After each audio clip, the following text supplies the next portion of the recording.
I'm excited. I got some fun stuff to talk about. Yeah.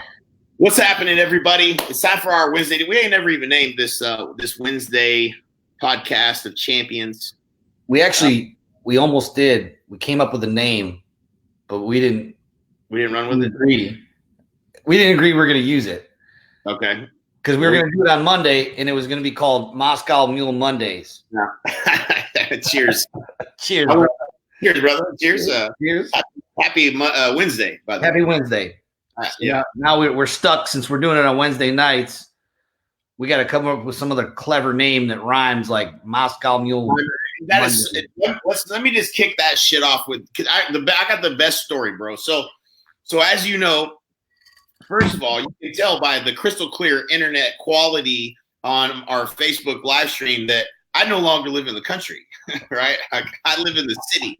I've got crystal clear internet reception. It's unbelievable. You can download videos, you can upload videos, the whole thing. It's just amazing. I never have experienced good internet at home. I have to say, you've never looked and sounded better. Well, I haven't hooked up my microphones yet, but I'm getting the office set up. It's starting to come together little by little. Like when I moved though, I unpacked all my boxes in the first, I unpack and finish my office, and then I'm somewhat helpful with everything else. Probably less helpful than my wife would like to see. But we had a great lesson learned around the naming conventions. Actually, as we were unpacking things and getting the kids in school, there were things that needed to be printed, right? So there's, you're unpacking all these boxes, literally hundreds of boxes everywhere. They're labeled, but you don't know. By the way, Black Tie Moving did a fantastic job of moving us. It was a phenomenal experience. They made it, packed it out in 2 days. They basically packed us up one day and unloaded it all the next. Now, it doesn't ever make it easier when you're trying to find which boxes it is that things are in. But my experience was great. So, and my wife was happy, which is not easy to do because she's a super clean freak. So, anyways, we were looking for this printer because we had to hook it up so that we could print some things, and started printing. And my wife had just bought this printer, and so I was looking for this printer, and I found it, got it plugged in, and I printed what she wanted me to print. And the black ink was out. Okay, now we're looking for ink cartridges, which is obviously not going to be in the same box as the printer. And so I'm looking everywhere for this damn printer cartridges. I'm like, this is ridiculous. And so I get a little bit more pissed. I'm like, what the hell is the deal with this printer? It's for to change the ink like literally once a week, and we don't print hardly anything. And so I had asked my wife, I said, well, how much did you pay for this printer? Where did you get this printer? And it looked like a decent, nice printer. And she's like, $7 for it. I got a deal. I read all the reviews, blah, blah, blah, blah, blah. How much? I said, $77 for a printer. Okay. Now, I don't know if any of you have printers at home, but go into like a Best Buy and you look and start with the cheapest printer. It's going to be around $77 exactly is the cheapest printer that you could possibly buy. I was actually going to say $89 to $99. Yeah, if you're lucky, right? Mm-hmm. And so I'm like, well, you did get a deal, babe. I will probably give you the credit for that. But I think understanding the printer industry and that game is that they're going to rake you over the coals with the amount of ink that you have to purchase. And there's a big marketing lesson in all this. And so I'm like, forget it. You know what I'm saying? Like, I first of all, I told her, I said, just go order 5 of each of them because I don't want to run out. I'm like, that should last us a year. I don't want to be looking for a cartridge. You know what I'm saying? Oh, I can't find the blue. Because, when that happens, you're just like pissed off and you can't print what you wanted to print. You miss the cartridge. And so I said, you know what? I said, she goes on Amazon and she's about to order it. And she's like, it's going to be $300. And I said, done. I said, don't order it. I'm going to get us a new printer. I picked up the printer. I unplugged the damn thing and I threw it out in the garage with all the boxes that I've been unpacking. I'm like, this some bitch is going to the trash. I don't care. It's still in the garage. It hasn't got picked up yet from the trash, but I just threw it away. And so, and the reason I did it was because I had seen a commercial recently, and I don't know if you've seen it or not. We hadn't even talked about this. But there's a commercial right now for a printer, and it's got Shekel O'Neal in it. Okay. We'll talk about that marketing principle in a second. And he says, in that commercial, I at least consciously remember seeing this commercial 5 times, maybe 4, maybe 5 times. And Shekel O'Neal at the end of the commercial says, "You just fill and chill. You just fill and chill. Right? No more cartridges, right? And so you just fill and chill." And that's a marketing lesson in itself that we'll talk about. And so I remembered, and this is what gets crazy. Let me catch everyone up with the marketing lessons. I know you know them, Al, but I want everybody to understand the marketing lessons. The first one was a celebrity endorsement. Anytime you have a celebrity endorsement saying your product's amazing, it's going to get a lift, not just in the amount of people that believe it might be a great product, but also in the amount of people that actually pay attention to the ad because it's a celebrity. Hey, that's a celebrity. When Shekel O'Neal's on, I'm usually paying attention because he's talking about a basketball game. That's called borrowed trust. Right. So trust. The consumer has trust in that celebrity, and you're borrowing that trust, and so then they automatically believe and trust in you, and that's the market, right? Right. So celebrity endorsements, which we've done tons of celebrity endorsements for real estate agents across the country. But it's a principle, right? So we know that a celebrity endorsement is going to lend more to your product, and what's funny about that is we know that Shekel O'Neal doesn't probably know shit about printers, but when he says, "Hey, you just fill and chill," well, Shaq's never lied to me before. I mean, I trust the guy. You know what I'm saying? So anyways, I couldn't remember exactly. I couldn't remember the brand. This is the best part of the whole story, bro. This is the best part. So there's a celebrity endorsement, and then there's this ad that I've seen maybe 5 times that I remember, which is way more in the across the board when it comes to like how many times you should see an ad before you remember it is 22 times. But I think I've seen it 5. I might have seen it 22 times and just didn't pay attention, unconsciously was seeing it. But I feel like I may have seen the ad 5 times.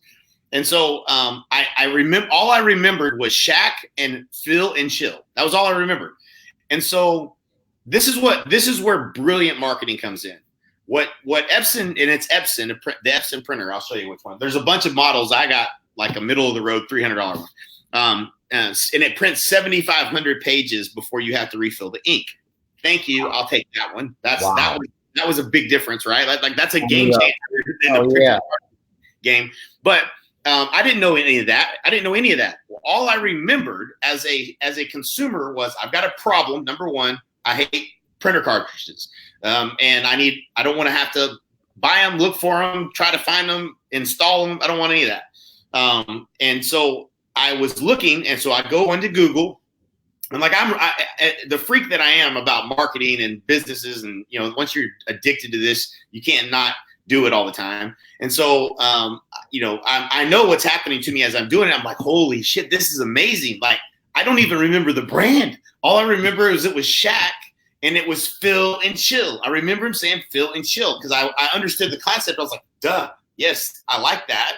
And so, so I type in Shaq, Phil and Chill. Now, 9 times out of 10, if any other company had done this marketing if any real estate agent had done a marketing campaign like this, that what the consumer would remember that you put in your marketing would not pull up your website at all, and you probably wouldn't have bought the search terms for Shaq, Phil, and Chill. Epson was smart enough to know that there's going to be people out there that remember certain parts of this commercial: Shekel O'Neal, Phil, and Chill. Not anything to do with Epson, and they bought the ads for that on Google. And so I clicked right into it, bought the printer on the spot, and from Epson's website, it was a brilliant sales and marketing experience, right? Wait, now was Epson the one that ran the commercial, or did they steal the keywords? No. Epson, it was Epson commercial, yeah. Okay, because I'm thinking that you're hooking the stories. You're gonna be like, and it wasn't the Epson Phil and Chill. Right. Stole the word. No, it was Phil and Chill. But the point I wanted to make about Phil and Chill was, man, I've seen I had a lot of conversations lately out with people that are trying to establish their brand in their marketplace, right? Like I've got this this company and I'm independent, or I've got this team and I'll brand this or that. And we've just seen like everything that works and doesn't work in marketing, you know what I'm saying? And like, brand is important. Like, and what you have to understand is people are going to go Google whatever it is you do. You can do billboards, you can do newspaper, you can do postcards, you can do whatever the hell you want to do. You can do a TV commercial. they're going to Google what they remember. That was the lesson, right? Like I was so impressed that Epson had done the research and thought that some drunk ass guy in the middle of the night that orders one of these printers is going to only remember a few words from the commercial. And Fill and Chill is something that's sticky. It sticks. Yeah. So there's a book called Made to Stick from Chip and Dan Heath that talks about words that rhyme, like all these things, like they researched all the birds of a feather flock together, how it's passed through generation after generation after generation. And it's still a story that gets told. Why? Right. And one of the reasons why is because it's sticky. Right? Birds of a feather flock together. It rhymes.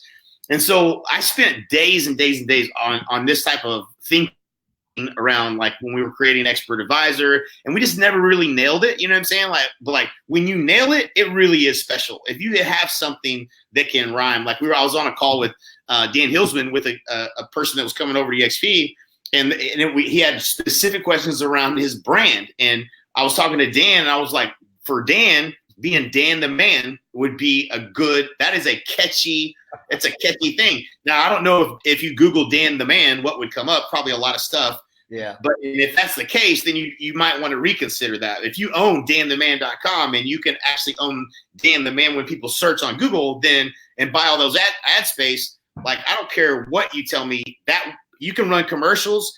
You could probably run a third of the commercials on TV or radio, or a third of the postcards, and people will remember Dan the Man. And so that's what Fill and Chill was. Like Fill and Chill was sticky. It was sticky enough that I didn't watch that commercial very many times, but I didn't remember the brand, which happens a lot. But they put something in there that was memorable, and that's the principle goes back. Dan the Real Estate Man. Right, Dan the Real Estate Man. That's another man. There you go, Dan Hilsman. There's your $1 million marketing. Yeah. And that cost you nothing. The funny thing was, the guy that we were on a call with his name was Andy, right? So Andy was looking for his brand, and I said, I'm not going to tell you to go with this, but we had a really successful client one time that had went by the name Handy Andy. Oh, and so you know Andy Mulholland, and shout out to him wherever he's at, what he's doing. Good dude. But he it worked really well. And the reason so like when Andy Mulholland came to us, he was doing about $400,000 or $500,000 in commissions, and we took him to $1 million plus real quick. But what we did in marketing was we went to radio, and when you go to radio and people have something to the luggage they can remember, they search Handy Andy, Handy Andy Real Estate, they're going to search what they remember. And it didn't take people long to remember, hey, who's that real estate guy on the radio? Handy Andy. Like, it's so easy, it's sticky, it's easy to remember. So anyways, that was my marketing lesson this week during the move. Like, there's just been a lot of little things that have happened. There's been a lot of things I've learned in this whole process of moving, but I've had some really cool marketing experiences of late that have been, just things that I think are valuable to think about when you're thinking about your brand and building your business and marketing. Well, I mean, we talk about principles all the time. And that's just a couple principles right there. Another principle is, and this is a big one that no one wants to hear about, but it is in this. You could nail your slogan. You could even get the celebrity endorsement. But if you don't have consistency, and I mean, when I say consistency, that also includes longevity. You can't go on radio for a month or two and expect that, it didn't work. You gotta be ready to burn, 4, 5, 6 months, and you will start to get leads right away. But you got to be willing to go all in and have that cash and go all in. And that goes for even when I was doing my Mimi's ads. Mimi's is a magazine that, delivers to every zip code that you want it to be delivered to in this Cleveland market. And that was one of my most successful marketing campaigns. But I committed and was all in for several years on that. Mm-hmm. And then kept the message over and over and over again. So that's that consistency. These are the ingredients. In fact, right. I can't talk about this too much because it's against the law, but I got called for jury duty, and I actually happened to actually get chosen as a juror. It's been super interesting. I thought I was going to hate it. I actually love it. Without telling you any details, one of the things that was interesting they talked about was the ingredients in like anything. So one thing they were using is like a chocolate chip cookie, right? So when you got a chocolate chip cookie, you got to have sugar, you got to have, flour. I don't know all the ingredients. I'm probably going to make this up. You got to have chocolate chips. You got to have all these things, right? And if one thing's missing from the ingredients, then the cookie ain't going to be, it's not going to taste right. It ain't going to cook right, all this other stuff. And so you got to have the consistency. If you have that celebrity endorsement or a third-party endorsement, such as NAEA, the National Association of Expert Advisors, I can sit here and tell you, Jay, that I'm an expert in real estate all day long. We don't know each other, right? But if I have an endorsement from a national association that says that I'm an expert, that's going to carry more weight in my marketing message because I'm borrowing that third-party endorsement. It's the same thing as like with the radio. Here's how you've nailed it. So how do you know you've nailed it? You know you've nailed it when you walk to a listing appointment and they say, man, I don't know why I even feel like we need to hire you, but we just need to hire you. Like we know you're the guy. They even have friends that are real estate agents, and it's because we nailed the message to market. We're consistent with that. You're consistent with that message to market, and whatever that's going to be. It could be radio, it could be print. It's obviously we're in the digital age right now, so it could be you're nailing a warm audience that you've built, that you've warmed up on Facebook, and you're consistently retargeting them, and you're consistently putting great video out to them. That could be one way. But I would walk in. How many times did it happen to you, Jay? I had Glenn Beck, who I never, even still to this day, I've never listened to Glenn Beck one time on AM radio, but he endorsed me. And because Glenn Beck said, if I was selling a house in Cleveland, Ohio, I would call Al Stasek because I paid him to say that. Right. So I walk into a house, and because Glenn Beck said I was the bee's knees, they'd sign on the listing like on the dot, and I wouldn't really even have to do a listing presentation because I nailed the marketing message to my audience. You nailed, and this is for anybody that's doing marketing. It's really this simple. It's reach and frequency. I don't care if you're doing radio, TV, direct mail, social media, whatever it is. Branding wise, like if you want people to pick up the phone, if you want inbound calls with people that are going to list their home with you, then you got to nail the message to market. That is a key component.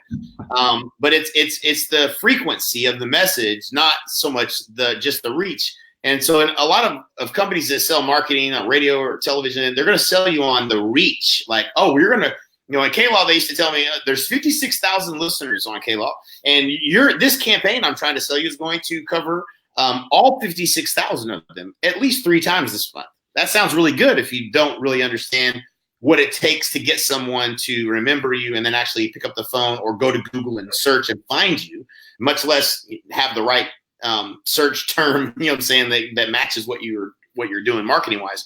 So most people mess up at the first step, which is looking at reach and frequency. You really want more frequency. The reason radio always worked for us and everybody that we ever did it for, and this is not a sales pitch for radio, but it is a sales pitch for understanding like what you're looking for is give me an audience. An audience. I don't care if it's on Facebook or if it's on radio or TV or if it's a neighborhood you're mailing, but give me that audience and then let me mail them twice a week, for 8 weeks. Let me get them 13, 16 times in a row, and you will get calls. I guarantee you'll get come list me calls from that campaign as opposed to mailing 5,500 homes one time this month. Yeah. Right. Even if it's a shitty postcard. Yeah. You probably will. Yeah. It does. The action does matter, right? Like that message to market matters, right? But you don't want to mail like this is where real estate agents typically mess up is they'll mail like a just maybe just sold or a just listed card. If you mail a just listed card to your it could be involved in an 18 to 20 because again remember the goal. The goal is 22 touches. Okay, 22 touches. So if you wanted to make that a just listed postcard, that's probably okay once in a short period of time, but it's probably not going to generate a phone call, right? Like nobody's going to see your just listed postcard and reach out to you and say, yeah, I want to sell my house too. That's not going to happen, right? That's a message to market mismatch, right?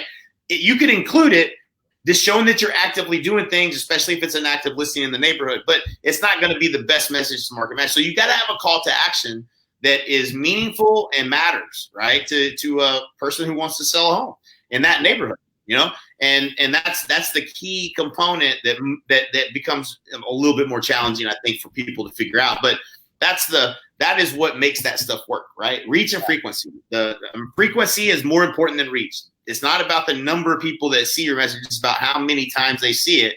And, this Epson commercial was just a good example of that. Like, I don't remember, like we unconsciously see things and we don't know we see them. I just remember seeing Shaq and him saying, "Phil and chill, you're just Phil." He's big ass with a shirt on that's like, he doesn't wear, he can't wear a normal shirt because he's so big. So he has like this, like, it's always like in like every commercial I've ever seen him in, like in the general, the general insurance and all that. Like he's always wearing like the shirt you couldn't buy anywhere off the rack, but somebody had to custom make him a blank white sweatshirt because it can't have any branding on it or anything because it's a commercial. You know what I'm saying? So you can't wear like a Nike shirt or something that he had. He's just wearing this big, awkward looking bland shirt because he's endorsing Epson. You just feel and chill. I'm like, yes, that's what I want right now. I want to feel and chill and never do it again. And that's actually crazy. What's crazy about this is this Epson over here is that's the little thing right there. But they got these little bottles and you stick it on there and it just you fill up these canisters inside of it and it doesn't leak. I mean, they nailed it, dude. They changed the game. I'm telling you right now, Epson changed the game. I think you might have actually just nailed the title to this episode that we do on Wednesdays. Fill your cup and chill with Alan J. Yeah, I like it. Fill and chill. I'm going to need another fill up in about 5 minutes. And I know that our audience out there likes to count how many of these I have. So just so you know, this is number one. The old EXP mug here, it holds a lot. It holds a lot of it depends on if I'm free pouring, I really don't know for sure. They'll never know how many I actually. What's really great about that Yeti you got is that it's got a top on it with a magnetic lid. And if you wanted to get up and let's say that it was the 21st of the month, any month, but it was the 21st of the month and you wanted to dance because you were happy about something, you could actually dance with that cup and you wouldn't spill a drop of your Moscow Mule anywhere. That is true. What's that dance? As long as you flip the lid right here, you're good, man. What is the name of that dance? I think you have it literally on the cup. Oh yeah. Where is that? The Rev Share Dance. Yeah, it's like the electric slide. It's the Rev Share Dance. I'll tell you this. I don't dance, but I do once a month, and it's on the 21st. Yeah. So going back to the marketing thing, we kind of got off on a tangent about radio, and the truth of the matter is that's probably one of the most expensive, marketing options that you have, and it's probably agreed that most real estate agents can't afford to go on radio. There's people that spend less, but I just know in Cleveland, if you're not ready to burn $5,000, $6,000 a month, you shouldn't even go on radio, at least in Cleveland. Maybe in other markets you can get away with spend a little bit. Oh, no. But you're right. You're right, Al. And the reason why you're right is because the campaign that they will give you won't give you enough frequency fast enough for you to actually get a result, and you'll cancel your shit anyway. You know what I mean? Whatever the audience is. Let me go ahead and finish your thought, and I'll come back to kind of what I'm thinking. Well, kind of where I was going to go is that for people watching this, and you're a real estate agent, or frankly, even if you're a small business owner, it doesn't matter, and you're really trying to pull away a marketing lesson from this. What we usually teach are you have your no cost, your low cost, and then you have your high cost as it relates to your marketing. And one of the things that we're doing right now, and it's anybody can do this, and it could be anywhere from no cost to low cost, is video, and it's putting content out using a content strategy that specifically targets your audience and where you're adding value to them on a consistent basis. You're going to be able to do this through Facebook and Instagram. If you really wanted, you could do it with no cost, but if you wanted to put a little bit of money, and I don't mean a lot, I'm talking about $1 to $2 a day behind a boost or boosting an ad, you could have some ridiculously tremendous results with your marketing with little or no budget. And if you took those videos, and again, we'll kind of get into a little bit if you want to, Jay. I mean, that's what I'm passionate about. I love. I mean, that's what we teach when we go on our workshops. We teach a content strategy on how to attract business and not chase business. The key is to do it consistently. The key is to hit the buttons for your key audience, and we call that your ICP. And you could probably get into what an ICP is, Jay, and explain what that is. But you want to nail your audience, that profile, that person that you're talking to. You want to talk to that one person, and that message should be consistent to that one person. And if you do that, and you do it well, and you do it with sincerity, you're going to start attracting people because you're putting great content. You're putting nuggets. We call them deposits out into the marketplace, and they will reciprocate those deposits with their business. And that's how we kind of teach the laws of attraction. No doubt, dude. So I pulled up. It's been several years since I read the book Made to Stick. And so I remember a few of the main things that really stood out to me in the book. But so I just pulled up like the summary of the book, and I want to like when you nail something, like when I see somebody nail something, like a great company that has not. I don't know anything about like whether it's taken off everywhere else. It seems like it's only doing well here, but the Mr. Clean Car Wash, leveraging Mr. Clean to be the celebrity endorsement for your car wash, where people trust Mr. Clean you trust Mr. Clean, and you can't discredit Mr. Clean. Well, you got to tell the story, right? You got to tell the story. Yeah, this is a wild story. The Mr. Clean Car Wash story is pretty credible. Probably one of the best examples of successfully executed business plan for me. Like I loved it. But we got this Mr. Clean Car Wash. It's in and if you have a Mr. Clean Car Wash anywhere in your area, please comment. I'd love to know about that. I'm curious to see how well it's taken off. Before you get into this, Jay, 87 Kevin, what's up? And your dad Kinder's house. What's up, Mr. Kinder? Huh? Hey, Mr. 87 Kevin, I'm now officially living in Frisco, so I'm not near as far from you. So and I'm even closer to the dock. So I just want to make that point that we should be hanging out more now, starting officially right now. Literally, I've only been here like 5 days. Still, I'm packing boxes. There's a story behind 87 Kevin. We can't tell that on air, but it's after drink. It's like after like how the third bottle of wine can be anything. It's like that's when we'll tell. Or the third bottle of Cristal. Right. That was a great trip. Cheers, 87. Love you, Kev. So there's this Mr. Clean Car Wash, and it's actually right next to Michael Reese's office. And Mike's office was Big Keller Williams at the time, and they're building this huge car wash. And I had a black Escalade at the time. It was always dirty because I drove back and forth from Oklahoma into Texas to meet with Mike and stuff. And I was really ready for it to open because my vehicle's always dirty. When you're in real estate, you always want to be keeping your shit clean. And so I ended up, going over there a day early. I thought it was open, but there's cars, everybody's washing, so there's people everywhere.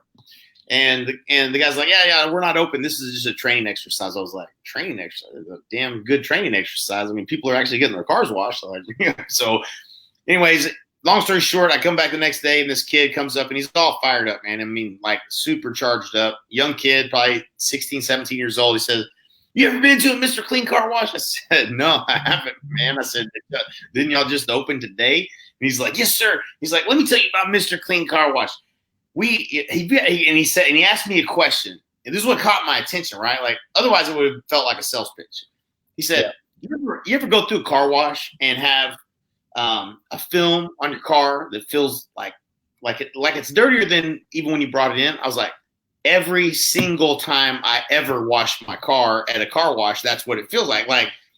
And again, I'm coming from Oklahoma, where there's not a lot of car washes where they actually hand wipe it down at the end of the car wash. And so, like, it just always had this film on it. Always. It didn't matter if I didn't wipe it down personally. Like everyone, and it doesn't matter, spot-free rinse, nothing that works. And so I'm like, yes. Every time I've ever washed my vehicle, the wheels, everything feels like I got to wash the whole thing again to really clean it. And so I said, yeah. Every time, literally. And he said, let me tell you why. He said most of the car washes don't have. They use a soap that has certain ingredients or whatever he said was in it. And at Mr. Clean, okay, so there's a special soap that we use without those chemicals that leave these spots and da-da-da-da. And we have a water filtration system that keeps all the certain minerals out of the water so that there's no water spots and blah, blah, blah, blah. And so he's explaining all this to me, and I was like, he's like, your vehicle will be the cleanest you've ever had it since you bought it. Now let's stop. Pause. Time out. What he just did, what's the principle behind what he just did? His value proposition and really the differentiation between that car wash and every other car wash. Also, the promise made, right? Yeah, and what? And he demonstrated he was an expert in like car wash, right. The science behind it. Right. Like you believe him, right? Yeah. I mean, I didn't know. I didn't know anything. What he did was he identified that I had a problem that I'd had before with car washes, and that this was different, and this is how it was different, and this is why you'd want to change lanes and turn left and get it to a Mr. Clean car wash above doing anything else.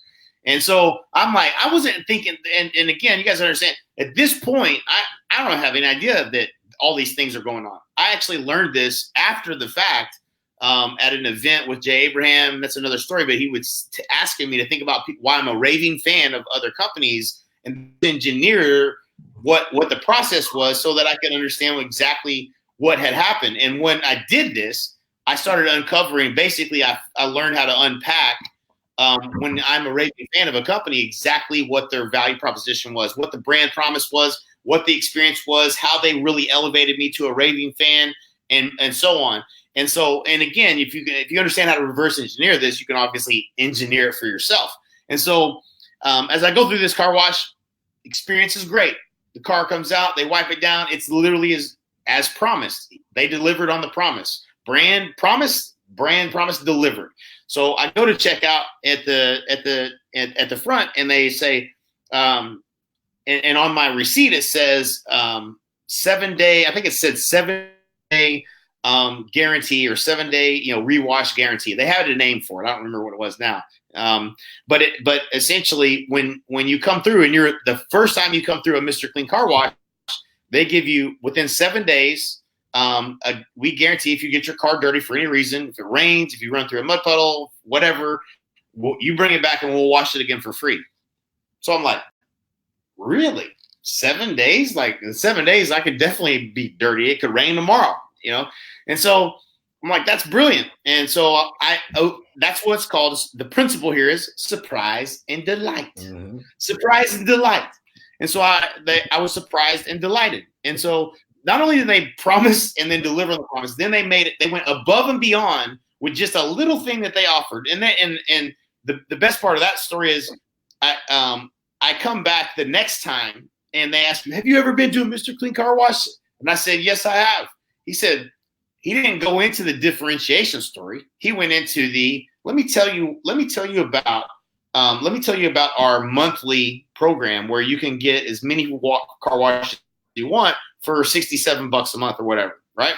I'm a returning customer that already knows the value proposition. That's why I came back.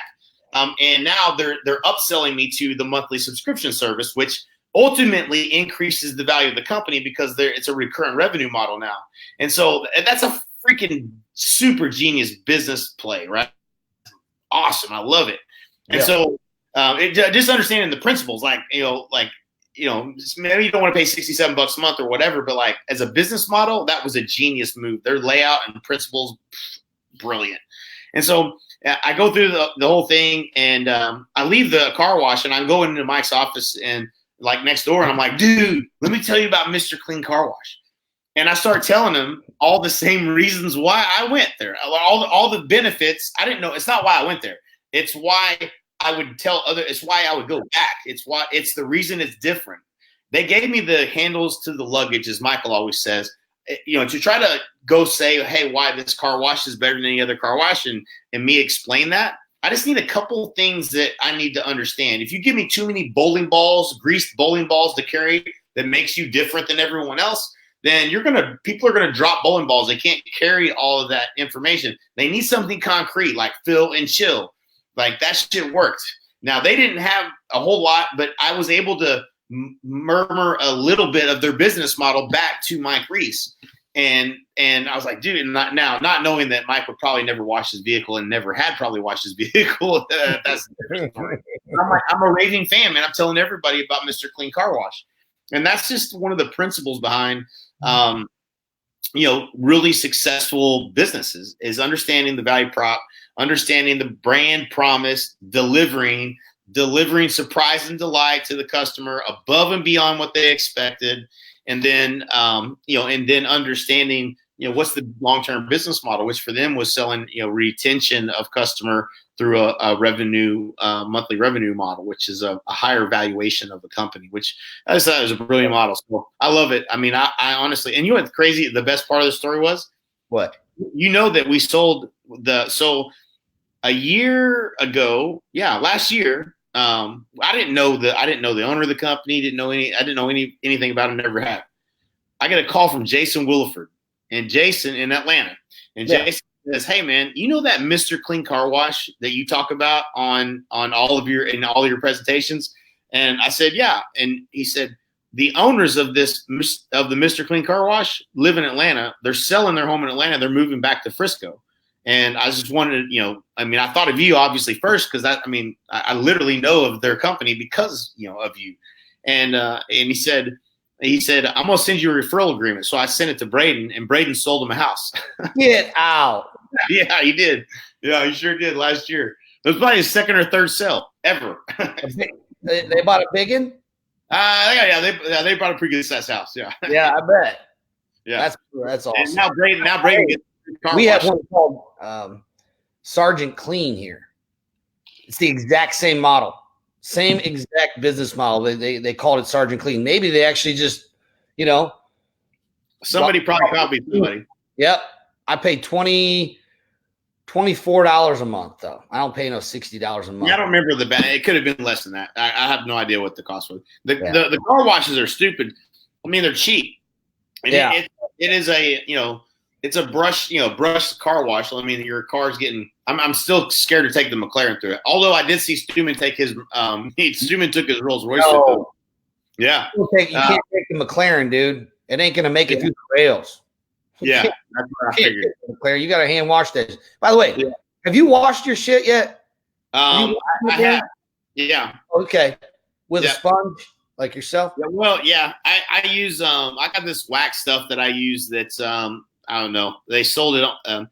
Actually, this is another sales story. But that sometimes people are like sitting outside of somebody's store and they are selling some shit.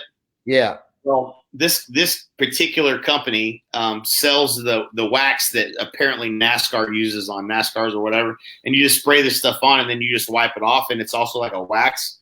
It's pretty amazing stuff. I love it. I've used it on. I bought a few bottles of it, and then I loved it, and then I started looking for it afterwards. Like, this is better. Like, unless you're muddy and nasty, dirty, like I just use this stuff and spray it down. It takes forever, but it still turns out clean. Well, I got that clear coat over that clear film that goes over it protects it from rock dings and all that stuff. The ceramic coating. No. It's actually like a clear bib, and then the ceramic coating goes over that. And it's so much easier to wash the car. But I'm not the kind of guy that goes out and wants to wash my truck for fun. I take that through the general car wash, sergeant car wash, excuse me. And but I had with the McLaren, I can't take it through that car wash. So I just this past year started washing a car, and I don't mind it. I actually love it. That's what, dude. That I was about to say, dude. I'm kind of the opposite. But like for me, like I'll go out to the shop and, not anymore because there is no shop here, but I go out to the shop and, I'll, tool on stuff or whatever, or arrange stuff or whatever. I'm just like, I like to mess around in the shop and so, cleaning them up, if I see they're dirty, that's just kind of one of the things. That's my getaway. But anyways, yeah, I can still do the same thing here in this 4-car garage, I guess. Cool, man. Well, I think we covered some really good stuff. I mean, there's so many different directions you can go in marketing. And, we're kind of marketing nerds. We just like studying this stuff. And hopefully, if you've been listening to this, you got some takeaways of, it doesn't matter whether you're a real estate agent. Obviously, we speak to real estate agents. That's our focus. We help real estate agents. By the way, don't you have a button that you can hit if someone wants to partner with us? We got a scroll. Yeah, the scroll's we didn't put the scroll up, but obviously the whole time you can go to jkinder.me or realestate.com and schedule a call with us. If you want us to help you with your business, bottom line is we're willing to do that and we're happy to do that. That's what we do all day. So we'd love to talk to you about that and how we could partner together and help you make more money. That's it. Cool, man. I appreciate it. Thanks everybody for watching, both on Instagram and on Facebook, and also on YouTube as we'll post this later. So thanks, guys. Appreciate it. Have a good evening, and we shall do this again. We'll see you next Wednesday. Appreciate you guys. I'll see you at the top. From the top.